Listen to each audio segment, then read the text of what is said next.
Hey everyone, this is Kendall from Smoothest Tech, and today I'm coming to you guys with another video, and this is really regarding a couple of questions that I know a lot of people are going to be asking soon and have actually already asked me a few times, and that is really if Ryzen is worth the upgrade now. So let me start this video by saying if you're asking this question, then you're probably in the same boat as me. I upgraded to Intel Skylake architecture with my i5 6600K about 8 months ago. It's obvious that Team Red brought us a huge improvement with Ryzen, but the real question is if I currently have a Skylake CPU or a Kaby Lake for that matter, do I really need Ryzen? Today I plan to help answer that question. So guys, I did one major test regarding Ryzen, and that is really a CPU benchmark, and that benchmark specifically is Cinebench R15. Now in order to test this, I've taken benchmarks from my own 6600K running at 4.2 GHz and compared it to the i7 6700K at 4.2 and the Ryzen 1700X at 3.8. The reasoning behind my choices is that I feel as though the 6600K and the 7600K are probably the most common desktop CPUs that people are using. I'm also going to lump in those who own Kaby Lake equivalents, since the performance between Kaby Lake and Skylake are pretty minimal, the differences between the two. So that being said, the only sensible upgrade at that point, if you have that processor, would be the Ryzen 1700X, since it falls in the same price range. So because of that, I'm going to be comparing those three processors. And here are the results from running the Cinebench R15 multi-threaded benchmark. Now guys, before I move on further with the rest of the benchmarking results, I want to let you know that the benchmarks for the 7600K and the Ryzen 1700X are all from legitreviews.com. As you guys know, I obviously don't have a 7600K or a new Ryzen 1700X, so just leave that as a disclaimer, and I will put the link to that website in the description so you guys can go there and look at the benchmarks yourself.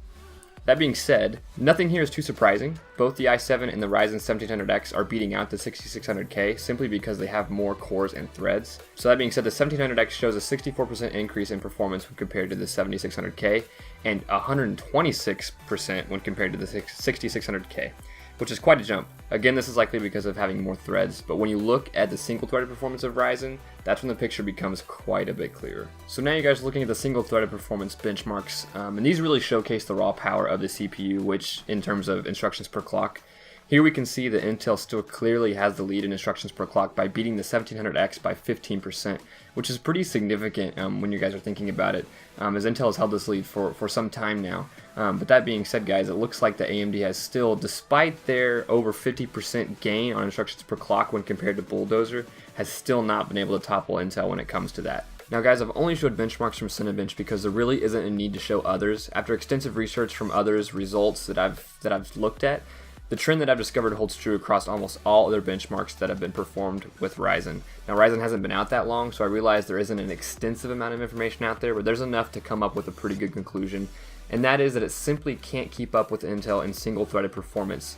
If you'd like to see a great article explaining this, check out AnandTech's testing of Ryzen, and I'll leave a link for that in the description. So this does lead us to an interesting answer to the question asked at the beginning of the video, and really what this video's purpose is about. So, let's say you're building a new PC and you're struggling with what processor to pick.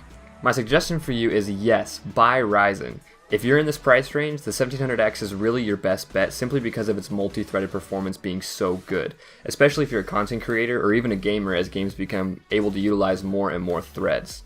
Now the second scenario is you currently have a Skylake or Kaby Lake CPU and you're debating if you should upgrade. The simple answer is no. The performance difference is just not enough to justify ditching your current architecture if you weren't planning on upgrading in the first place. When it comes to gaming, there really aren't enough games out there that are utilizing tons of threads yet. So your 8-thread i7 or even your 4-thread i5 are probably going to keep up just fine with the current titles. Now if you're a content creator, you will greatly benefit from Ryzen's massive amount of threads, but I'm not convinced it's enough to just go out and buy it. And if you're in that boat, it's likely you have an i7 already, which is already much closer to Ryzen in multi-threaded performance than the i5 is. Listen guys, if you're like me, this might have been a little bit of a disappointment as there was so much hype building up for Ryzen as it came out. Ryzen is obviously a huge leap forward for AMD and it appears to be a really good chip. That being said though, I wouldn't necessarily call it revolutionary. The fact of the matter is, it's still behind Intel with its IPC, and that is a little underwhelming. Maybe AMD can squeeze more out of the chip in the future, with more iterations like they did with the Bulldozer architecture, but we don't really know that for sure.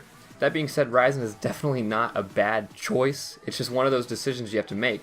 If you aren't planning on upgrading, I can't necessarily say Ryzen is worth the money to go out and just go build a whole new PC around it if you already have one that's running a Skylake or Kaby Lake processor.